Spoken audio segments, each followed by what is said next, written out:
ACIM Insights, Lesson 362. This holy instant would I give to you. Be you in charge, for I would follow you, certain that your direction gives me peace.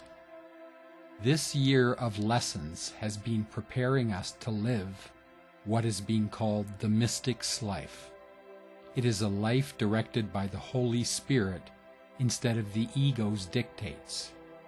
Because the Holy Spirit's direction is always towards peace, it is a life of increasing peace and happiness.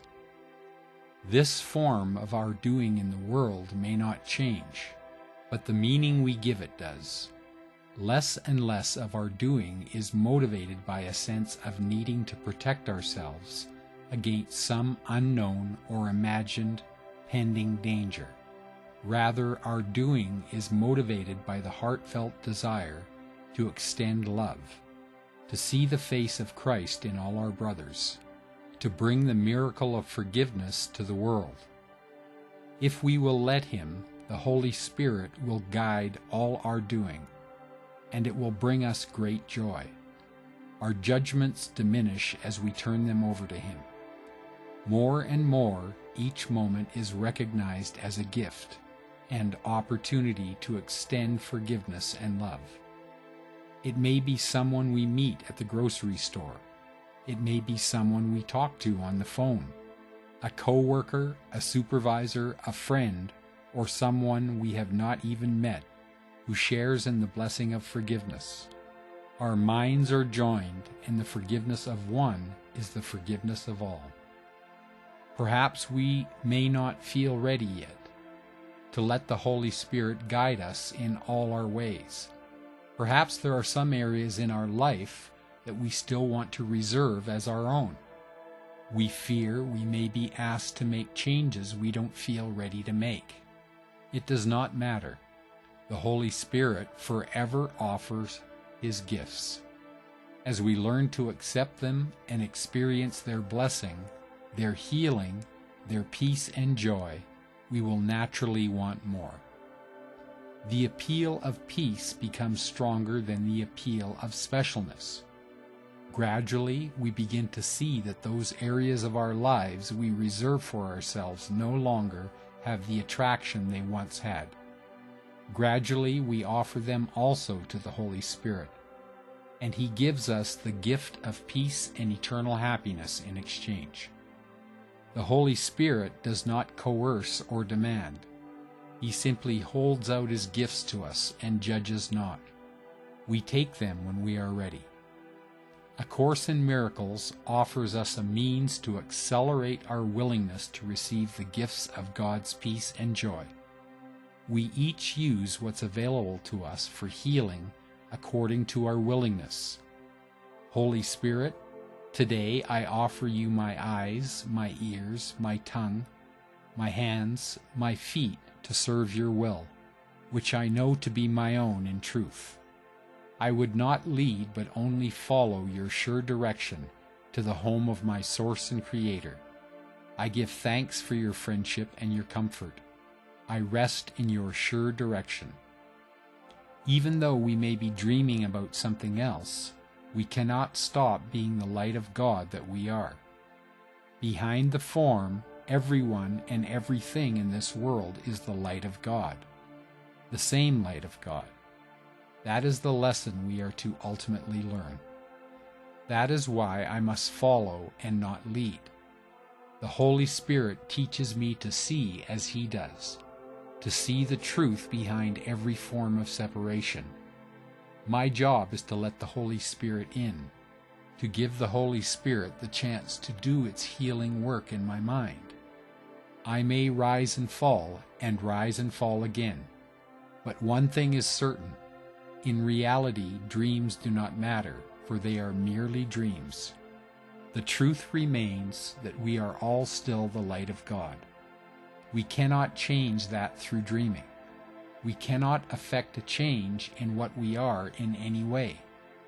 We are safe in the mind of God because we cannot leave the mind of God. Our dreams may appear very real to us, but in fact they mean nothing. because they are nothing. Letting the Holy Spirit into my mind is my job right now. Being open to Holy Spirit's healing perspectives is my job right now. Be you in charge, for I would follow you, certain that your direction gives me peace. I had a lesson in following the Holy Spirit in a dream last night. I woke in the night thinking about an area of my life that I had given over to the Holy Spirit, but that I kept taking back or experiencing doubts about. Mainly, I think, because it seems to be working so well and so quickly, and I just can't believe it. I keep wondering if I am following guidance, or if I'm just kidding myself and doing what I want to do, not what I should. Pretty soon I've talked myself into circles and I am feeling a lot of anxiety. So what I did was put on a meditation tape from the 905 course that helps me to move from specialness to holiness. In this meditation, I am able to look at what I want to turn over to the Holy Spirit with Him and receive guidance. I felt pretty good about the meditation and fell immediately to sleep.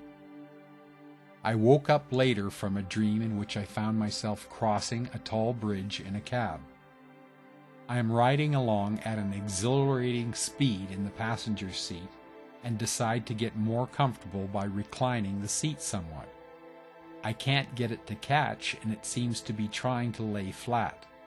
This makes me nervous and the mood is broken. I look at the driver's seat and realize I should be there because it seems no one is driving. Strange that the ride has been so good without me at the control.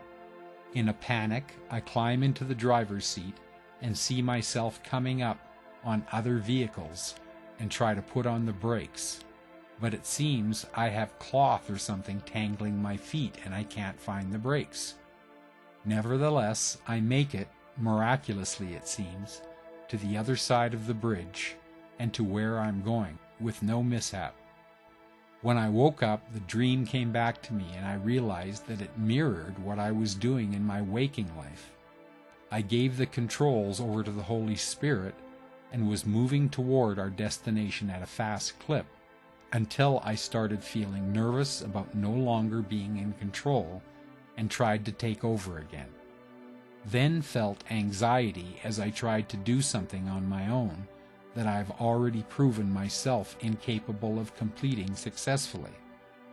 Even as, in my anxiety, I felt doomed to crash and burn, I realized that the Holy Spirit can guide me safely to where I need to be. As I reached this conclusion, I relaxed my need to control and gave it back to the Holy Spirit's capable hands. I often give my dreams to the Holy Spirit to use to teach me. I am so glad I do that because this allowed the Holy Spirit to use a very dramatic event to get the point across in a way I couldn't miss. I understand something now that I was wrestling with in my day life.